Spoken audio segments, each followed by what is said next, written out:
आशा घटे न तिल बधे विधना लिखे जो लेख, और सच्चा सतगुरु मेट कर ऊपर मारे मेघ। मासा घटे ना तिल बधे, यानी कोई भी परिवर्तन आपके सुख या दुख में ना कोई नियमन कर सकते ना उसको बढ़ा सकते। कौन? परमेश्वर कबीर जी को छोड़कर, परम अक्षर ब्रह्म के अतिरिक्त। तो जब तक हमें सत्साधना नहीं मिलती, परमेश्वर की शरण नहीं मिलती, तो हम अपना प्रारब्ध ही प्राप्त कर रहे होते हैं। अब मान लीजिए कोई ये सोचे कि मैंने एक कार खरीद दी, एक कोठी बना दी, 10 एकड़ जमीन और मोल लेकर बच्चों को दे दिया। ये आपका चाहा नहीं, आपके संस्कार में पूर्व निर्धारित था।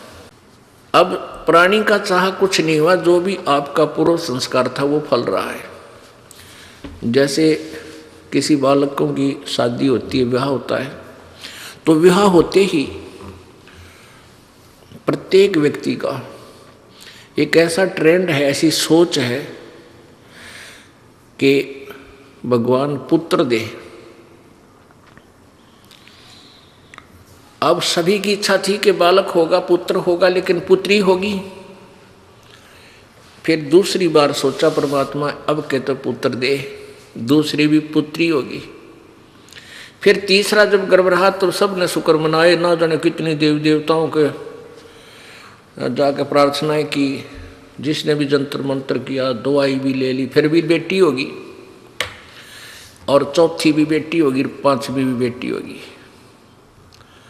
भले आदमी, आपका चाया हुआ नहीं, आपका किया हुआ नहीं। ये तो वो हुआ जो तेरे किस्मत में लिखा हुआ था, पूर्व निर्धारित था। और आज वो अनजानपने में कह रहा है कि 2 बेटे 2 बेटी होगी, सबकी ब्याह शादी कर दी, सबका पुत्र पुत्री होगी, और हमारा जीवन सफल हो गया। अरे भले व्यक्ति, जो तूने करना था वो तो स्टार्ट भी ना किया। ये तो पिछली मड़ाई खाली और पल्ला झाड़ दिया, बैटरी डिस्चार्ज होगी। अब एक कदम काम बिगड़ जाएगा सारा, फिर गधे की योनि में जाओगा। पुण्यात्माओं, सत्संग के अंदर बहुत ही पुण्यकर्मी प्राणी आ सकता है, जिस पर विशेष कृपा परमेश्वर कबीर जी की होती है, अन्यथा सत्संग में नहीं आ सकता। इस पृथ्वी के ऊपर कितनी संख्या है मानव की, और पूरी संख्या, पूरी जनसंख्या के कितने प्रतिशत आप इस भक्ति से जुड़े हो? इससे आप विचार कर लेना कि आप कितने पुण्यकर्मी प्राणी हो। चाहे कोई दुख में आया है, चाहे कोई सुख में आया है, चाहे कोई अपना कष्ट निवारण करवाने के लिए यहाँ आया है, या कोई परमात्मा पाने के लिए आया है, दोनों ही पुण्यकर्मी प्राणी हैं। उनके पिछले जन्म जन्मांतर के शुभ कर्म, भक्ति वाले जो शुभ कर्म थे, वो बहुत ही पुण्य हैं, बहुत ही अच्छे हैं। और जो आज मान लिए किसी के पास धन ज़्यादा है, पैसे वाला व्यक्ति है, वो भी परमात्मा की शरण में आया है, और एक बिल्कुल निर्धन आदमी है, बिल्कुल निर्धन व्यक्ति है, और वो भी शरण ग्रहण किए है, तो दोनों ही विशेष पुण्यकर्मी प्राणी हैं, भक्ति सतर के।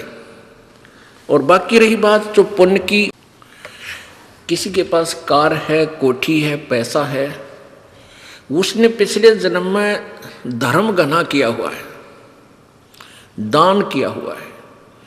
और जिसको ये भक्ति प्राप्त हुई है और उसके पास धन नहीं है, गरीब व्यक्ति है, निर्धन है, उसने पिछले जन्म में दान नहीं किया। केवल दान का डिफरेंस है, ये कोई बड़ी बात नहीं बताई परमात्मा ने। लेकिन अब अपने सारे ज्ञान न समझ कर प्रॉपरली दान भी करे और नाम भी श्रवण करे। इस बात ने याद रखे कि पार होने तो उद्देश्य है अपना, सतलोक चलने का उद्देश्य तो है ही है। किसी कारण से पैर फिसल भी जावे और ना जाने पाओगे, तो कम से कम नेक्स्ट जन्म हो भी गया आपके, जब तक ये फिर सतयुग कलयुग आएगा, तब तक कम से कम रोटी की समस्या तो हल हो ही पाओगे आप। इस दृष्टिकोण से भी आपने दान करना चाहिए। और फिर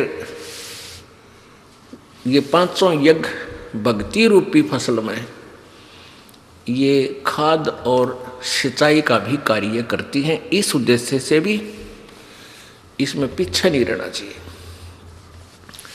अब दान की क्या व्यवस्था है। जैसे एक व्यक्ति के पास 2 करोड़ रुपये है और उसने 20,000 दान कर दिए, बहुत अच्छा दान है, कमाल कर दिया। और एक व्यक्ति के पास 2,000 रुपये हैं और उसने 500 दान कर दिए, ये उस 20,000 वाले से ज़्यादा दान है उसका। तो पुण्यात्माओं, इस दृष्टिकोण से, लेकिन दोनों ही दान करने वाला सच्ची श्रद्धा से और बगैर किसी इच्छा से।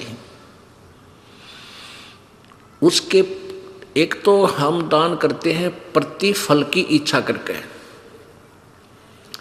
प्रतिफल कि भाई मेरा ये हो जा, छोरा नौकरी लग जा, लड़का नौकरी लग जाए, एक पाठ कराऊं,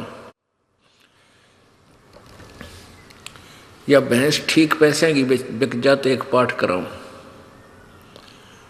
और भी कई चीज होती हैं, उसके 100 रुपये दर देता हूं, ऐसा काम हो जाए। ये तो आपका यही बराबर हो जाएगा। जो ऐसे आपने जो डिमांड कर ली बालक से और वो दान कर दिया, काम आपका होगा, लेकिन वो दान यहीं पैरेलल हो गया आपका, इसका आगे कोई बेनिफिट नहीं। और एक दान होता है नी इच्छा, बगैर किसी मनोकामना के पूर्णा के जो दान किया जाता है, वो दोनों फल देता है। आपको यहाँ की सुख जो भी आवश्यकता होगी आपको, वो अवश्य प्रभु देगा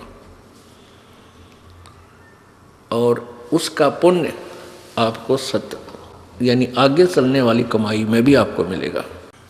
परमात्मा कहते हैं, राम रटत दारिद्र भला, चाहे टूटी घर की छान, और ये सुंदर महल किस काम के जहां भक्ति नहीं भगवान। तो पुण्यात्मा, प्रसंग चल रहा है कि परमात्मा के दरबार में बहुत ही पुण्यकर्मी प्राणी आते हैं। वैसे तो परमेश्वर की चाह में, प्रभु की चाह में भोली आत्माएं कोई तीर्थों पर जा रही है, कोई संतों के पास लाखों और करोड़ों की संख्या में एकत्रित हो चुके हैं। उनके विषय में परमात्मा कहते हैं कि देखा देखी गुरु शिष्य बन गए, किया ना तत्व विचारा। देखा देखी कैसे जाते हैं, जैसे एक पंथ के, जो बहुत बड़ा पंथ है वर्तमान में, बहुत बड़े ज़्यादा अनुयायी हैं उसके, तो उनके अधिक अनुयायी होने का कारण क्या था। एक बार एक शहर में, रोहतक में सत्संग हो रहा था पुलिस लाइन में। उन्हीं उस बहुत बड़े जनसमूह जहाँ लाखों करोड़ों की संख्या में बौड़ी आत्मा इस काल के दूतां में फंसी बैठी है, उनका सत्संग हो रहा था रोहतक पुलिस लाइन में।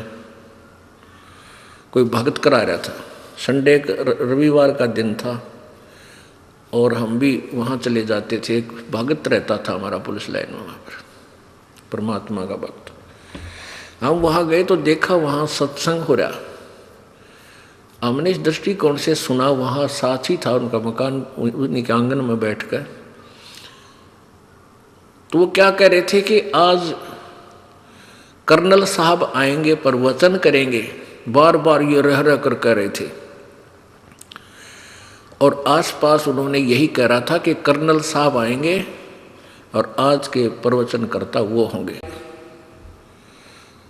तो जब वो आम व्यक्ति ये सोचता है कि ये कर्नल साहब यहाँ आए हैं, तो ये तो बहुत बड़े बुद्धिमान समझदार व्यक्ति हैं, इन्होंने ज्ञान को समझा है और ये फिर आगे बता रहे हैं, इसलिए हमें कोई शंका की गुंजाइश नहीं रही कि जहाँ ऐसे अधिकारी अफसर भी यहाँ आए हैं। तो वो भोली आत्मा काल के जाल में न्यों फंसती चली गई। ये उस कर्नल साहब ने अपनी मिलिट्री के बारे में तो जानकारी हो सकती है, लेकिन अध्यात्म ज्ञान को वो के जाने। जैसा भी रंग उस नकली गुरु ने रंग दिया, उस भोली आत्मा ने स्वीकार किया और आगे फिर वक्ता बन गया। आप तो जीवन बर्बाद कर ही रहा है और लाखों हजारों की संख्या में काल के जाल में फंसाने का अपराधी और बन गया। तो वहां ऐसे चली गई बोली आत्माएं। जैसे ये दास पहले सालासर जाया करता, चूरू जिला राजस्थान के अंदर एक हनुमान जी का मंदिर है, आसपास क्षेत्र में वो बहुत वेल नोन है। ये दास हनुमान जी का पुजारी था, बहुत अच्छा, क्योंकि श्रद्धालु ही होता है, उसका ब्लाइंड फेथ होता है। और जो इन लाखों करोड़ों की संख्या में एकत्रित जो भक्तजन है, श्रद्धालु हैं उन नकली संतों के पास, वो वास्तव में श्रद्धालु हैं। वो बिल्कुल कोई ऑब्जेक्शन ही नहीं करते अपने दिमाग में, गुरु जी क्या बता रहे हैं वो सुनते रहते। उन्होंने उन नकलियों पर ब्लाइंड फेथ कर लिया, सतगुरु जान के उनको सतगुरु मानकर ब्लाइंड फेथ कर लिया। और वो है नकली, उनको कह भी नहीं पता। तो उस श्रद्धा की भावना का दुरुपयोग कर लिया उन काल के दूतों ने और लाखों करोड़ों बड़ी आत्माओं को काल के मुंह में उलझा दिया। ये दास जब वहाँ जाता था सालासर गांव, उस शहर में, उस नगर में, गांव है ग्राम सा छोटा, तो वहाँ क्या देखा करते, यहाँ की महिमा कि भी ये राजस्थान का मंत्री आ रहा है, ओ हो भाई फिर तड़ कमाल की बात है। ये हरियाणा का सिरसा से मंत्री आ रहा है, ये एमएलए आया हुआ है। उनकी वहाँ गाड़ियाँ खड़ी होती, कोई गनमैन होते तो वो बताते थे। तो हम ये सोचते थे भाई फिर तो यहाँ कुछ ना कुछ बात जरूर है। अब बताइए, ये हमारा पैमाना था नापण का भक्ति और भगवान का, क्योंकि अज्ञान से परिपूर्ण थे, श्रद्धा गणी थी, चाह ज्यादा थी मालिक की, इसलिए अपनी अटकलों पर आप अटक कर खड़े हो जाते थे। भाई यही भक्ति होती होगी। और वहाँ के भक्ति होया करती, एक सूखा नारियल, अरे एक इतना कपड़ा लाल लंगोट, वो बोला करते उसका दजा, उस नारियल ने गधे नहीं खावे, ना उसमें गिरी कति सूखा खड़ंग, और वो चढ़ाया करते बाबा जी के माथे पर मारते। नो, वह इतनी बूढ़ी ही मूर्ति मंदिर में रखी और शकल की भी कोई ना डंकी बासी आओ, बता के पूजा करते हम, किसे दिमाग खराब हो रहे थे हमारे। और भीड़ हो जाती गणी, नो मारा करते फेंक कर, शर्म लगती भगवान हनुमान गए की मूर्ति गए हैं, और सफल हो जाते, भाई ठीक है हाजरी लाइए बाबा जी। ये बड़ा बाबा जी बैठा था, मेरे ठग बैठे थे, वो 500 नारियल लाते होंगे, 500 नारियल सूखे, और उनको थोड़ी देर में फिर गिठड़ी नो की नो भरका बोरियों में बाहर दुकानों पर सेल कर देते थे। वहाँ मान ले 10 रुपये का हमें मिलता था, तो वो 5 में उल्टे दे देते थे उनको वापस। ऐसे वहाँ उनकी बाबा जी की पूजा चल रही थी।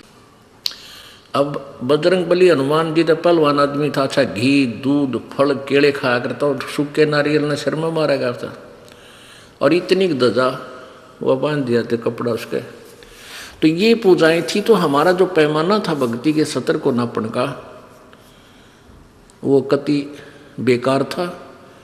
ऐसा ही सभी का है जब तक तत्व ज्ञान नहीं होता। तो पुण्यात्माओं, आपकी बहुत ही अच्छे पुण्य है जो आप मालिक को पहचान चुके हो, और जो देर में आवेंगे वो बहुत रोएंगे, बहुत पछताएंगे, क्योंकि वहाँ बहुत अच्छी आत्मा गई हुई है, बहुत ही नेक आत्मा उनका जा फंसी, क्योंकि जिनको चाह भगवान की वो अच्छी आत्मा तो है ही। अब उन पंथों से वापस आ रहे हैं और कति लुटपिट गए। ऐसा बताते हैं कि मेरे पास 4 ट्रक चला करते थे, 2 कार थी, अच्छा एक फैक्ट्री ला रखी थी, और बड़ी श्रद्धा से प्रत्येक महीना हम उस गुरु जी के पास जाया करते थे जहाँ लाखों लोग इकट्ठे होते हैं।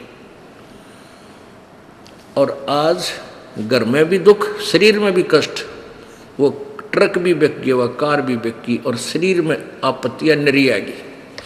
अब यही बात है कि जब तक हमारे पुण्य चलते हैं, पिछले संस्कार के जो अच्छे हैं, जब तक उनका दौर चलता है तो जीव सुखी नजर आता है। और जो भी उसको लाभ हो रहा है वो हो रहा है प्रारब्ध से, और वो सोचता है कि जैसे मैंने इस गुरुजी से उपदेश ले लिया, इस गुरुजी के कारण हो रहा है।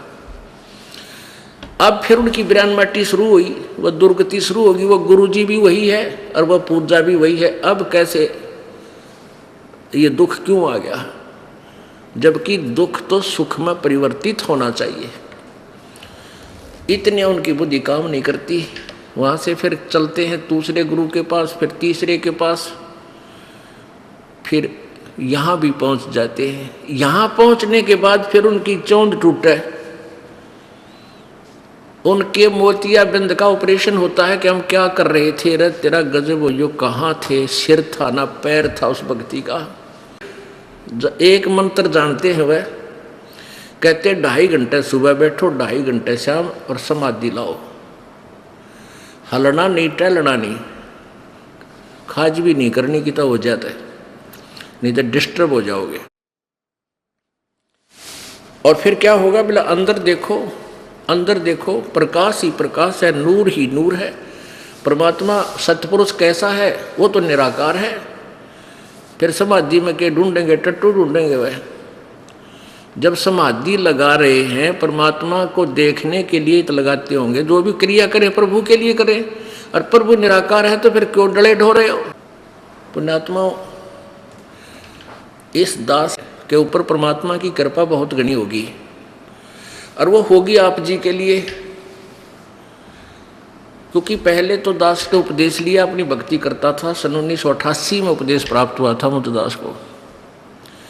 1994 तक 6-7 वर्ष ये दास अपनी भक्ति भी करता था, अपनी रोजी रोटी का धंधा भी करता था। कोई ये स्वप्न में भी नहीं था कि इतने निर्मल भगवान की और ऐसे उत्तम ज्ञान की चर्चा इस दास ने करनी पड़ेगी। करने का आदेश हो गया। तो यदि ये आदेश ना होता तो आप ये दास अपनी भक्ति करता रहता, कभी स्वप्न में भी नाम नहीं, गुरु नहीं बनता। क्योंकि गुरु बनना तो अपना नाश कराना है, सारे सब का भार अपने सिर पे रखना होता है। और जब आदेश हो जाता है परमेश्वर का, गुरुजी का, जो गुरुजी कनेक्टेड है परमात्मा से, उनकी एक परंपरा होती है, उस नियम से चलते हुए, तो फिर वो गुरु दोषी नहीं रहता। क्योंकि जैसे एक एसएस बोर्ड होता है, एसएस बोर्ड का एक चेयरमैन होता है, वो गवर्नमेंट के द्वारा नियुक्त किया जाता है, अपॉइंट किया जाता है। उसको अधिकार दिया जाता है, आप ऐसी जो टर्म एंड कंडीशन पूरी करते हैं जो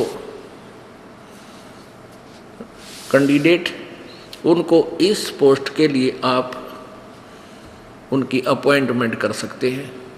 तो वो 4 लाइन लिख देता है,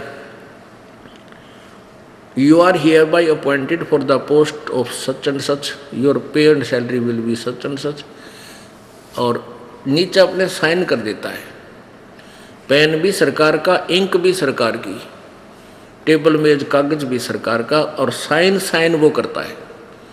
तो उसके द्वारा किए गए साइन से उस बच्चे को नौकरी मिल जाती है, कैंडिडेट को, और सरकार उसको तनख्वाह भी देती है, सारा भत्ता भी देती है, और उसको पेंशन भी देती है।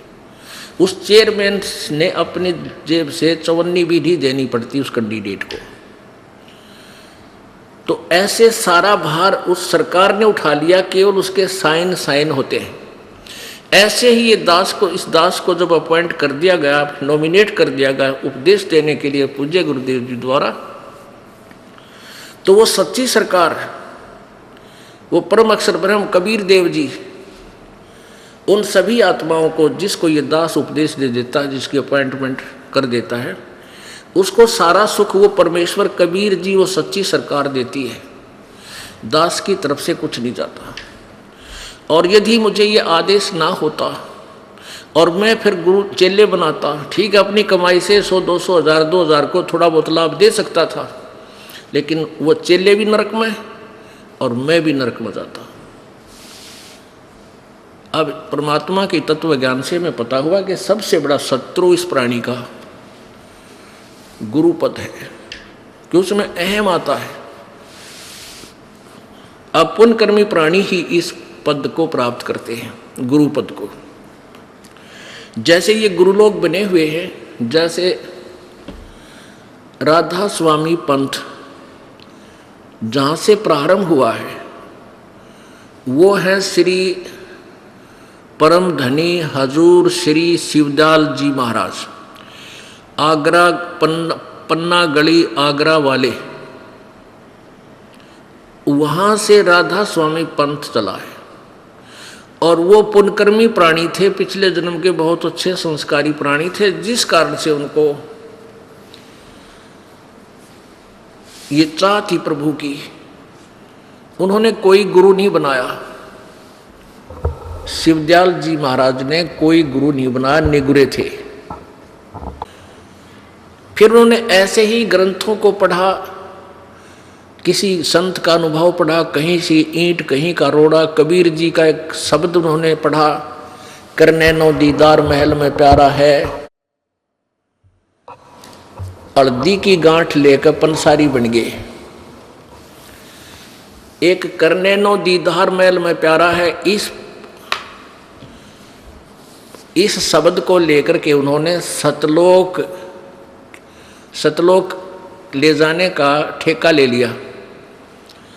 और उन्होंने उनको सतलोक के बारे में कै खे का भी पता नहीं था। श्री शिवदयाल जी महाराज जो इस राधा स्वामी पंथ के प्रवर्तक हैं। अपने आत्माओं, यह बात आपके सबके खटकेगी। दे भूत लाग रहा कल की मारने,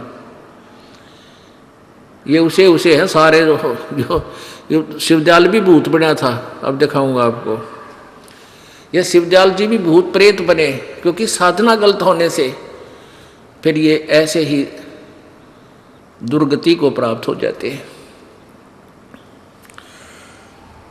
अब पुण्यात्माओं, ये जो प्रसंग आ जाता है कि श्री शिवदयाल जी को भी ज्ञान नहीं था, बिल्कुल नहीं था, सतलोक का बिल्कुल ज्ञान नहीं था, ना उनके पास कोई भक्ति थी, ना उनके पास मंत्र थे।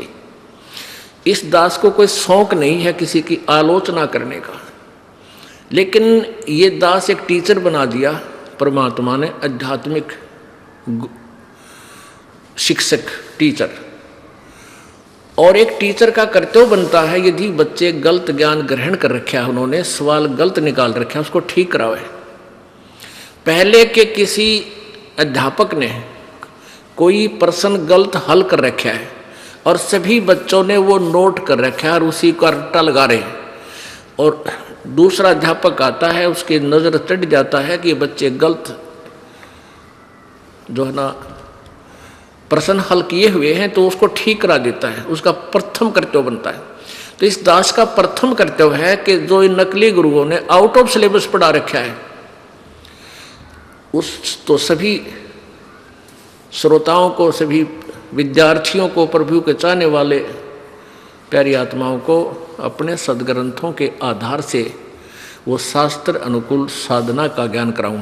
और फिर इस चीज़ का कैसे पता चलेगा भाई कौन सी गलत है, कौन सी ठीक है।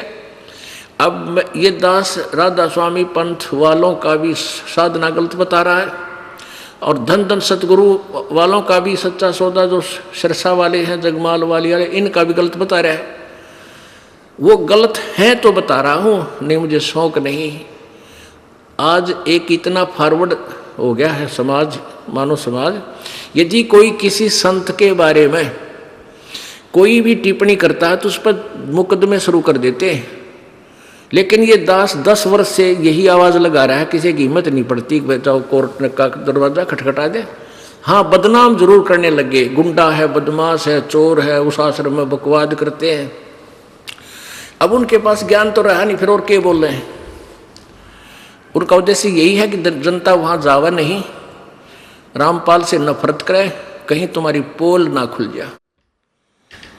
तो ये कितने दिन तक चलेगी उनकी? अब ये चाल ज़्यादा नहीं चलेगी, क्योंकि अब शिक्षित समाज है, बहुत बुद्धिमान मनुष्य है, मानव है, और सब समझता है ये कौन से कहाँ बोल रहे हैं और वास्तविकता क्या है। अब ये दास अपनी जबान से कुछ नहीं कहेगा,